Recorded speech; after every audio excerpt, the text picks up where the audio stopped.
You ready? I suppose as ready as I'm going to be. Those are three very peculiar areas to get into, I must say.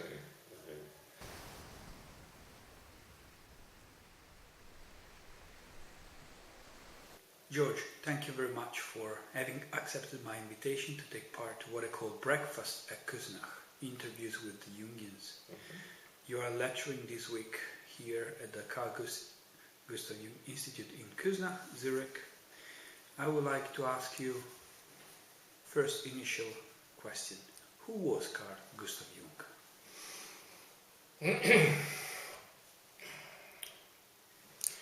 It's an extraordinarily interesting question, and I've thought about it a little bit. You and I were talking a bit yesterday, which prompted me to give a little thought to that. And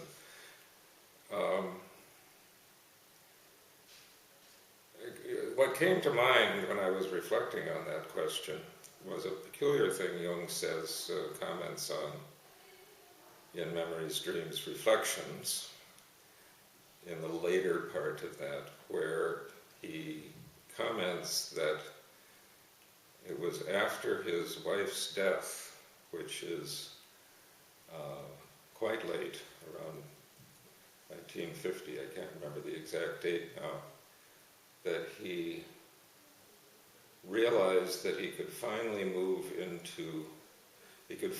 build out a part of the Bollingen Tower that had previously been unused, that would be, unlike the other parts, entirely his. And that he felt finally that he could separate himself at this rather late age. He must have been in his late 70s, or even around 80 years old at that point. And when that thought came to mind, it occurred to me that trying to define who was Carl Jung raises the question of whether Carl Jung could define who Carl Jung was. And I think it's arguable that Jung's entire life project, in one degree, as I suspect it is for most, actually for anyone who probes deeper into their own psyche, for Jung's entire life project was to find out who he was.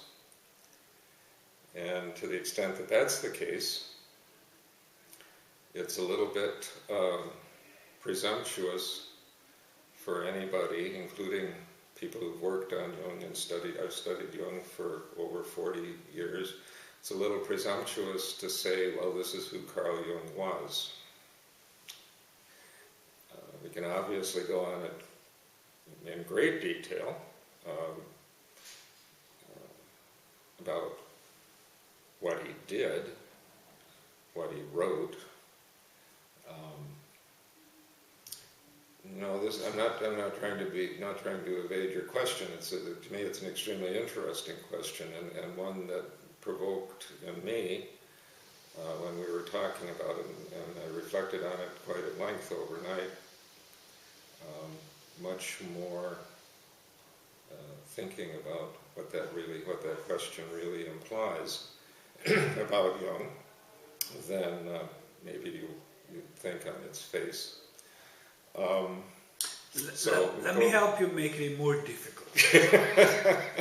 What do you think is the relevance of Carl Gustav Jung or Jung's thinking in 21st century? In the 21st century, what's the relevance of his thinking in the 21st century? Well, this is rising up as a subject of quite a bit of discussion in some circles recently. What's the relevance of the Red Book for the 21st century? What's the relevance of Jung for Andrew Samuels, who's an analyst in England, wrote an article in one of the British newspapers a few years ago now that the 21st century would be the Carl Jung century.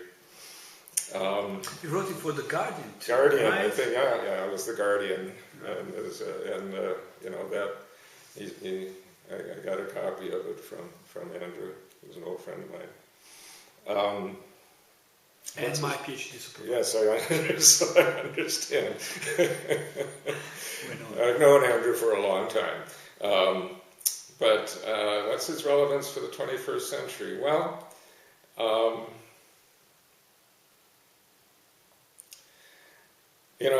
going to come at that a little elliptically because of course, a lot of my own work on Jung goes back to the early relationship that Jung had with Sigmund Freud.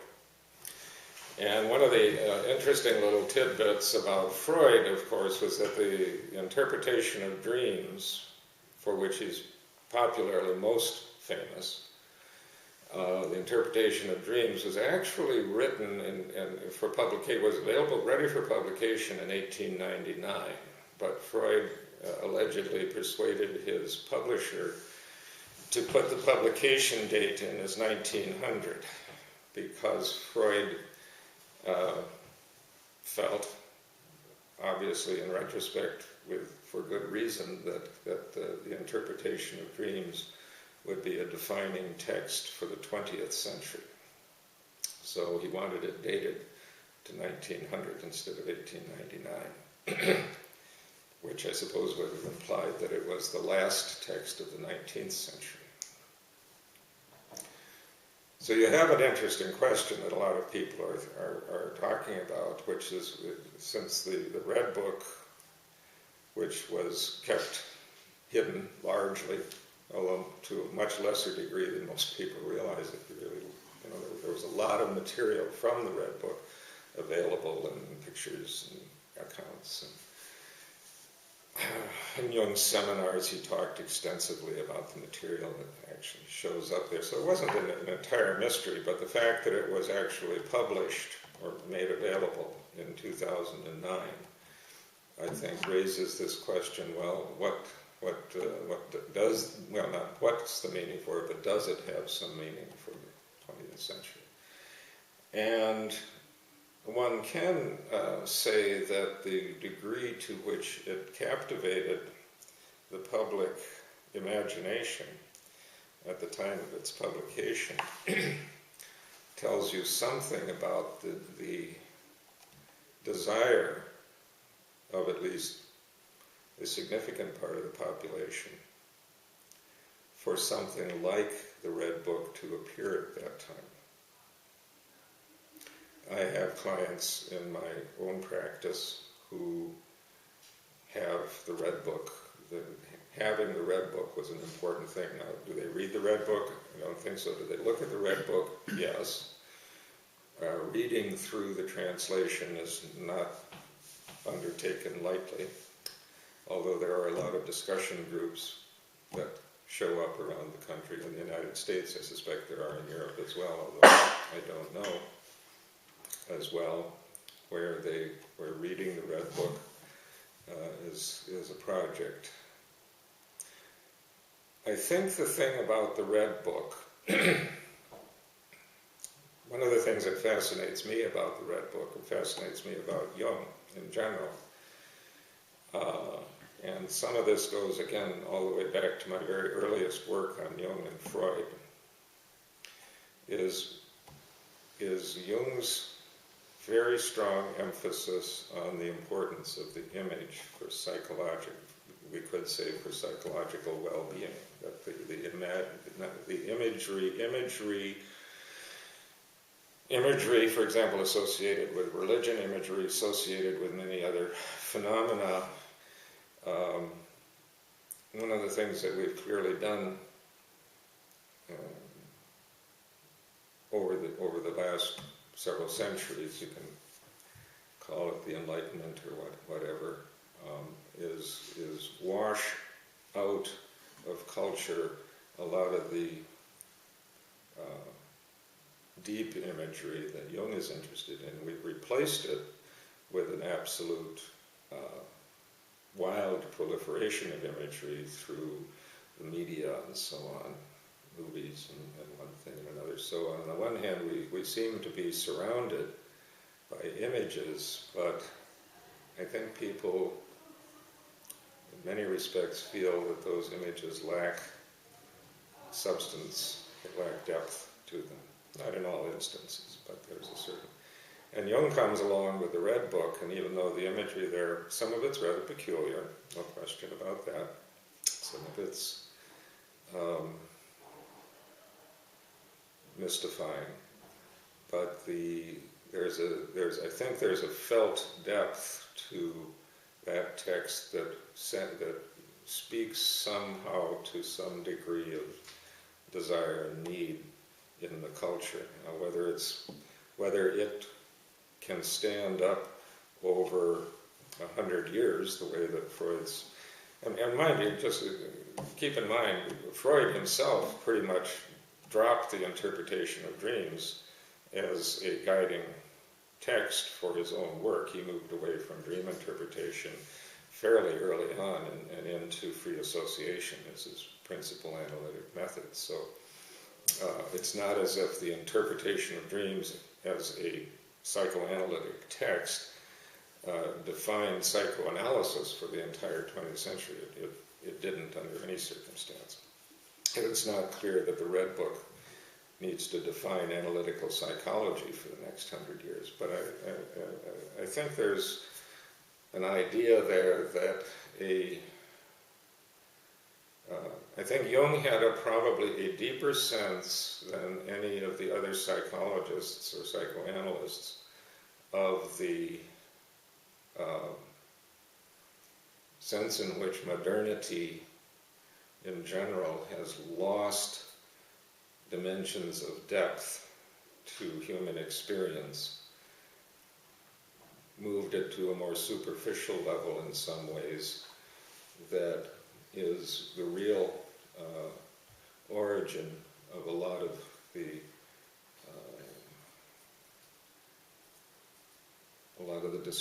distress that we experience in the world at this point, and that finding ways to engage that loss or engage that sense of emptiness at some level, and what was in fact needed to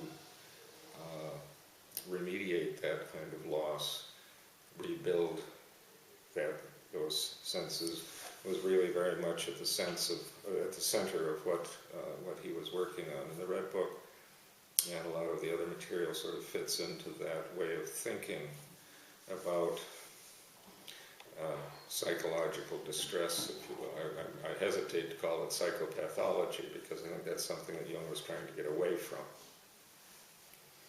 is the idea that when a person comes in, say, to see an analyst, that there's something fundamentally wrong with them, or that there's some kind of disease versus, in some broadly construed sense, that needs to be cured in some broadly construed sense. And that rather, he's very clear that all the way through, that the person who the way he sees the person who comes into the consulting room is that they're confronted with a situation where the means by which they engage the world are no longer working adequately. It's not that there's something wrong with them, it's simply that the strategies that they've used up to that point to cope with the world, or as he puts it, adapt to the world, are no longer working.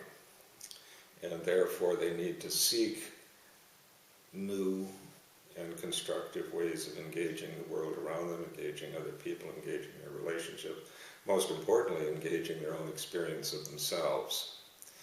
And that requires this exploration into parts of their psyche that they have, up to that point, neglected to look at. Yesterday you mentioned that psychoanalysis could only be that period between 1907 and 1913, when Freud and Jung were associates, or working together, which is a very strong statement. I personally like to think of psychoanalysis as it is. Usually psychoanalysis is Freudian. We are analytical psychologist, really an analysis of the psyche, which interests me. And in this context, especially the Jungian concept, the dreams are so interesting. We're so fond of dreams. What are dreams for you?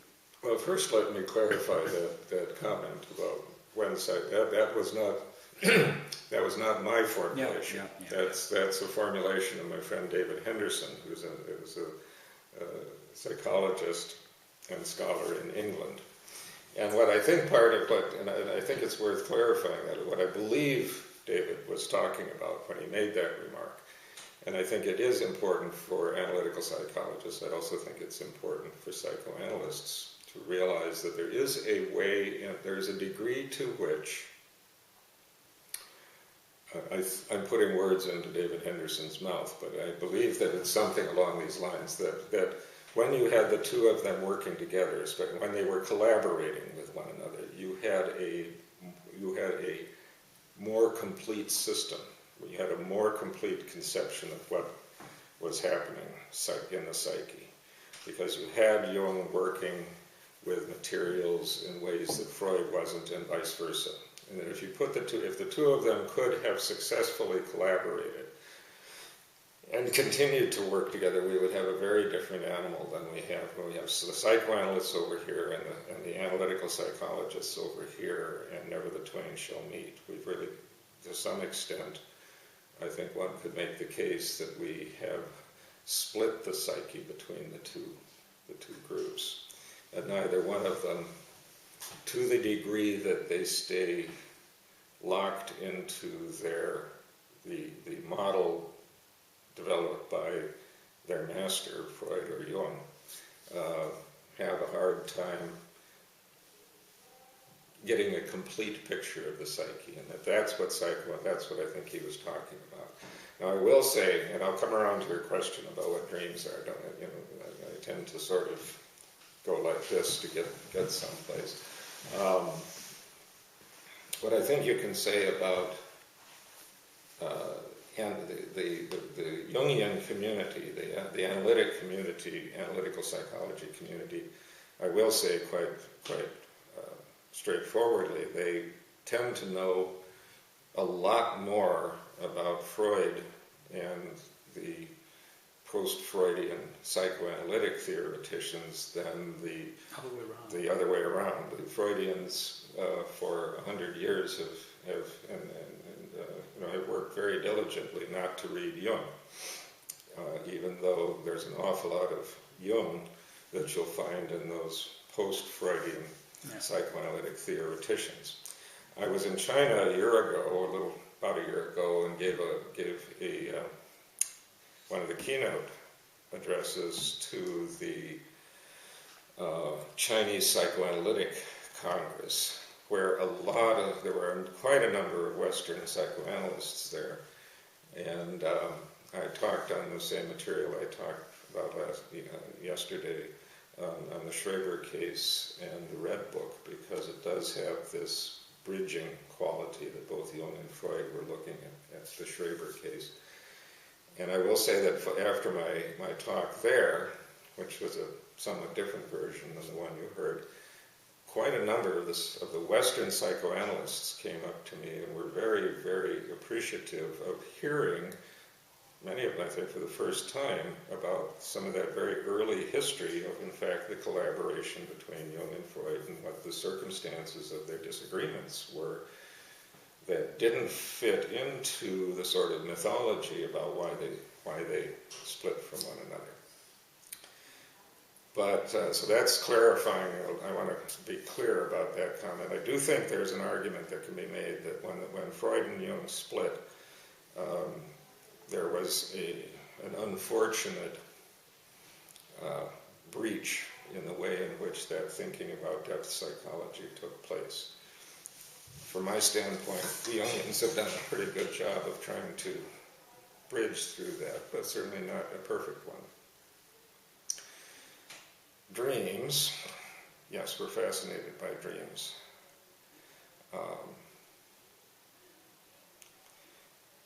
One of the things to keep in mind about Jung thinking about dreams, People used to ask me when I was years ago when I was working on Jung and Freud, and they'd say, well, what, 25 words or less, what's the difference between Freud and Jung? What's the simplest possible encapsulation of the difference can you come up with? And my answer in those days was, well, for Freud, in some fundamental way, the unconscious is a place of disorder or disease or disturbance. It disturbs you. It's all the material that's in the unconscious, because it's there by way of repression, is always, knocking on the door to upset the conscious ego. So it is a place of disorder. For Jung, the unconscious fundamentally is a place of health. Fundamentally a place of health. That doesn't mean there aren't a lot of things that can be very disturbing when you operate but the basic, if you will, to the extent that the unconscious can be said to have an objective in its own right, its objective is to enlarge and complete the personality, not to overwhelm it, disturb it, knock on the door with bad news about how you feel about some frustrated desire in childhood.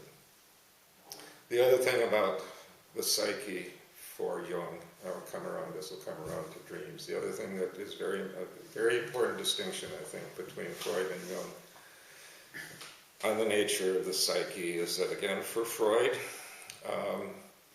the contents of the unconscious, there's some fine points in defining the unconscious for Freud, but I think one can characterize the majority of what goes on in the unconscious, the majority of what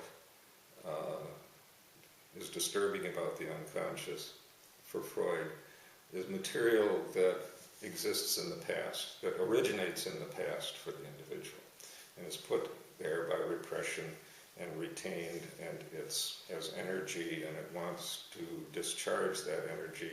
But the reaction to the unconscious, the analyst's point of view, or the person's point of view on the unconscious, is always retrospective. It's always looking backwards in one's life. Where for Jung's notion of the unconscious, he doesn't deny, rather the contrary, he readily admits that there are things in the unconscious that have that personal historical basis for them. But that fundamentally the unconscious is forward-looking. It's what he calls the teleological model. So material that comes from the unconscious always has some dimension to it that is trying to move the psyche, move the individual forward in time, rather than simply deal with material that has existed in the past. So when you get to dreams, the dream book, the interpretation of dreams for Freud has this very retrospective dimension to it. He has a dream, Irma's injection or whatever other dream you want to pull out of there, and he'll say, well, that's because once upon a time I wanted to do this. I was envious of somebody, or I had these desires, and of course most of it ultimately goes back to Oedipal and sexual desires. Jung will come along and ask the question, well, where does the dream want to take you? So, to me as an analyst, that you can sit down and you can talk with somebody comes in with a dream, and you can talk about, well, what are the associations of this stuff in the current state of affairs and so on, which is very important to Jung. Another thing he says about dreams is that they tend to have a lot to do with the person's immediate circumstance. And the immediate's not what happened in childhood or 10 years ago or anything else, but what is the problem you're dealing with? And the dream then tells you something about how it gives you, and I think an important thing about dreams, there are some jokes about people taking dreams so literally that they go off and do things that maybe aren't the wisest thing to do. I always say that the dream, one should be aware of the fact that the dream is another point of view, and Jung is clear about that too. Don't always take the dream as the definitive answer to your problems. Ego consciousness has a perfectly legitimate role to play in all of that. But the emphasis,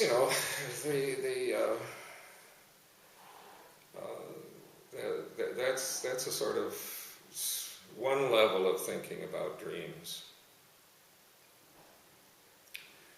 There's another way you can think about them that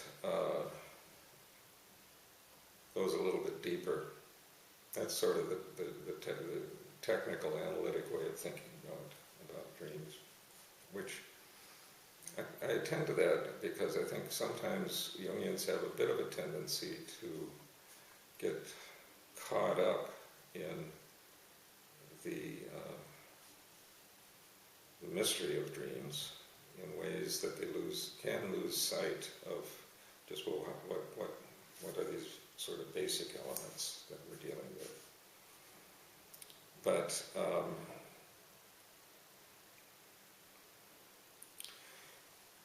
dreams bear a certain relationship to what Jung works with in his technique of active imagination as well. That there's a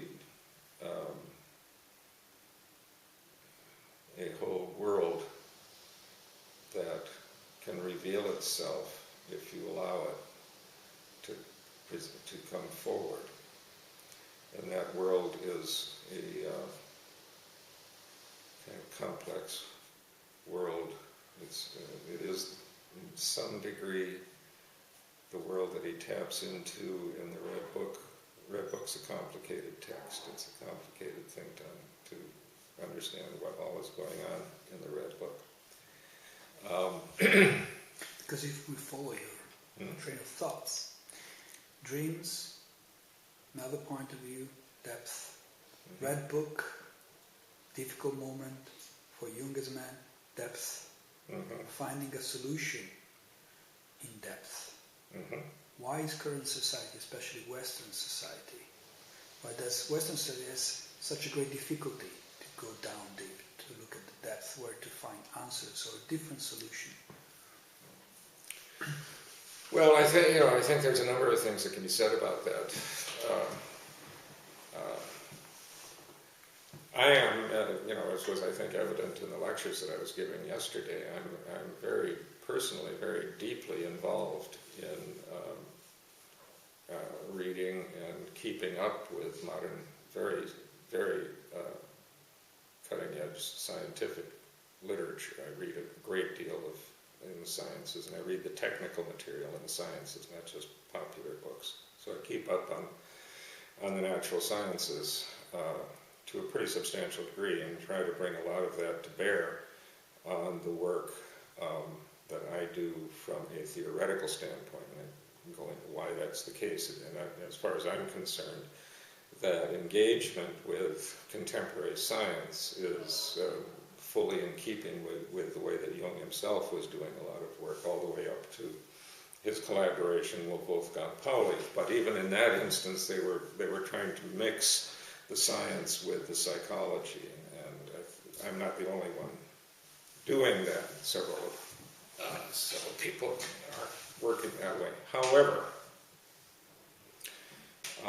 that said, it's perfectly, I think it's entirely self-evident in the modern world from a scientific standpoint that materialist, what the philosophers of science would call ontological materialism. In other words, that the world simply grounds itself at a material level, and in fact that psychology, in particular, psychology is in some meaningful way reducible to simple brain states, for example. is extremely widespread. One of the other things that's happened is, in my opinion, once you begin to get into those very deep levels of the psyche, Jung's pretty clear about this, and I think it's exactly as you get down into, call it the collective unconscious, whatever kind of technical terminology you want to use, the material that begins to present itself has a very mythological quality to it. Now, frankly, that began to be noticed not only by Jung. It was really first brought up in relation to psychotic states by Eugen Bleuler, who was Jung's mentor at the Berg-Wolseley Hospital. He actually preceded Jung in taking note of the fact that psychotic patients seemed, the discourse, the way that psychotic patients presented themselves or talked about themselves had a very mythological quality to it. He took it very seriously. Jung did too. Well, once we get into that space, myth very broadly construed, you're getting into a space that traditionally has been interpreted and frankly regulated by the religious traditions. And I think a case can be made that the religious traditions as we have them now, to a very substantial degree, have, along with the rise of the natural sciences, have relinquished a lot of their role in organizing and understanding that mythological dimension and replaced it with a variety of other interests, some of which are other components of religious traditions, ethics, for example, but others which are much less concerned with understanding the mythological dimensions, and keeping in mind that for Jung and for Jungians, myth is not a pejorative term. It's the real essence of things. But, for example, we attend a Lutheran church. I've been a Lutheran all my life, although I've spent a great deal of time personally in the study of Buddhism and other religious traditions. But the Lutheran church is still what one could call liturgically a high church. In other words, the liturgy is still very, very similar to the Catholic Mass. But you can go to a lot of Lutheran churches, you can go to a lot of Catholic churches, and you'll see very well-meaning pastors basically just going like this, just waving their hands virtually during the Eucharist, during communion, during the Mass. And it's fairly unusual, in my experience, that you'll see someone, there is one of the pastors at the church we attend, really clearly takes the symbolism of the Mass, which Jung spends a lot of time talking about, very profoundly, seriously, deep in the way in which he executes the Mass. And it is a distinctly different experience from an awful lot of other perfectly well-meaning clergy who simply seem not to understand what exactly is going on in that process in terms of its depth of meaning, which is one of the... Jung makes this remark in his paper on the symbolism of the Mass. He makes a remark that I think captures the essence of this problem. He says, when you have that moment of consecration, the the moment of consecration is in fact breaking through time and space. It opens up the universe to this, so that time and space open up and you have the true presence, let's say. You can find the same thing in other religious traditions. It's not unique to Christianity by any means. If you're really involved in the deep structures of Buddhism, for example, you'll see similar things. So that this is a fairly universally available experience. But the idea, and of course, the idea that this religiously began in the Reformation, and of course, Jung grew up in Zwingli's Swiss Reformed Church, and Zwingli, the Eucharist was just a sort of ceremony you did because it was something remembrance. And Jung has this very, very telling description of his first communion in Memories, Dreams, Reflections, where he thought, well, the bread's the stale bread from the bakery down the street and the wine's no good, and it's the last time he ever went to communion, even though his father was the pastor. And I think that, he goes on then in essays like the Transformation Symbolism in the Mass and so on to try and explore what the real depths of these religious processes, religious ideas, and so on really are. And that sort of, and frankly, I would not put out blanket characterizations of these things, but I think that that's a very serious problem in the West, and it ranges from your traditional churches, Catholic, Lutheran, Presbyterian, and so on, all the way over to your it's a gradient, but you basically have lost. I think there's such a loss of the deep sense, the profound significance of those very basic elements in the religious tradition, combined with the ascendancy of an intellectual tradition in the natural sciences that isn't interested in anything beyond, that takes its methodological commitments to a materialist worldview. In other words, science can only really work on material states of affairs, and transfers that methodological commitment over to its metaphysical commitments, that there is nothing other than the material side of the world.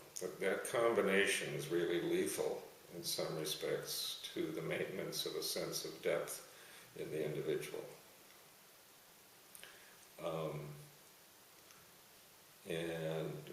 So I'm sort of philosophizing now about culture.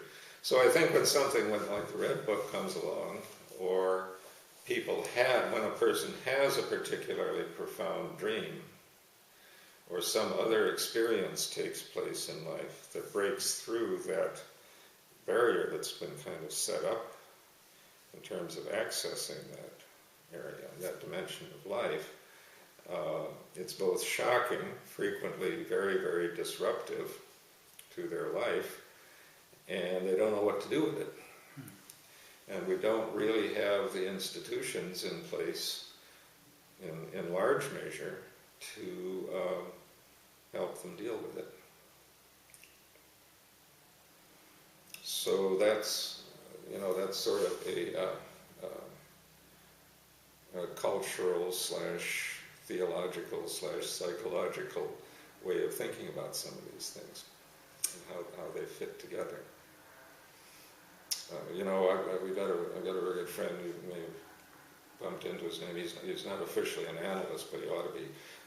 Roger Brooks, who's at Duquesne University. He works with a lot of veterans, a lot of military people who are suffering from post-traumatic stress disorder. He has some very interesting techniques for dealing with them, most of which one could say come from mythological traditions of dealing with warrior cultures, where a particular kind of healing needs to take place. Because he will tell you, for example, of the number of men he's worked with who've come out of the wars that the United States at least is involved with right now, who, for example, still see in their dreams the men that they've killed. They're still there, and he works with these soldiers to, in effect, I may be putting words into his mouth, but this is how I understand it, in effect, to reconcile themselves with those men that they've killed, so that they can, and recognize them as soldiers too. And that kind of now we're working at a very, very, very deep level with these men, because the trauma that they've experienced takes them into the very depths, which is why so many of them are killing themselves afterwards, because they can't sustain that place that they've found themselves in after these experiences. But Roger, to oversimplify what he's doing, he takes these men out, frequently out into the wilderness where they camp for periods of time and go through a lot of ritual cleansing practices and reconciliation with the men they've killed and others. It's a profound way of working with them, but you have to be able to operate therapeutically in that very deep space along with them. Now, Roger happens to himself have been a paratrooper, and so he has more connection to the military experience than a lot of people do. It's quite a profound way of working, but that's where you get into, it becomes mythological at that point, and requires, when a person is in that space where the mythological is really the defining way of thinking about their experience, you have to have somebody who's willing to be in the mythological space with them. You know, I tell the trainees at our institute, I sometimes get a funny look initially, but I think they figure it out, that the analyst has to be able to inhabit the world that their patient really lives in. You have to be able to go into whatever their world is. Now, if you don't feel like you're ready to do that as an analyst, then you better be clear that you're not going to be able to do that and know where those boundaries are, but you have to inhabit their world. Roger's very good. As far as I can see, he can inhabit the world of these men, be there with them, and show them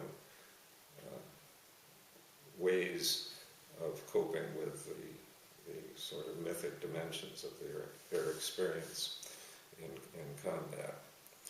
And there are other ways that you can think about that. And the same principle applies if you're dealing with people who have suffered other kinds of very severe trauma that open the wall that we build up between ourselves and that deeper world. Thank you, George. It's been a pleasure to hear what you had to say, and I look forward to meet you in Vienna in 2019. Definitely. I hope everyone will be in Vienna. I hope that you will be there as an analyst. We'll try. If not, almost. You'll be fine. That'll be fine. I'll look forward to it. Thank you. Mm-hmm.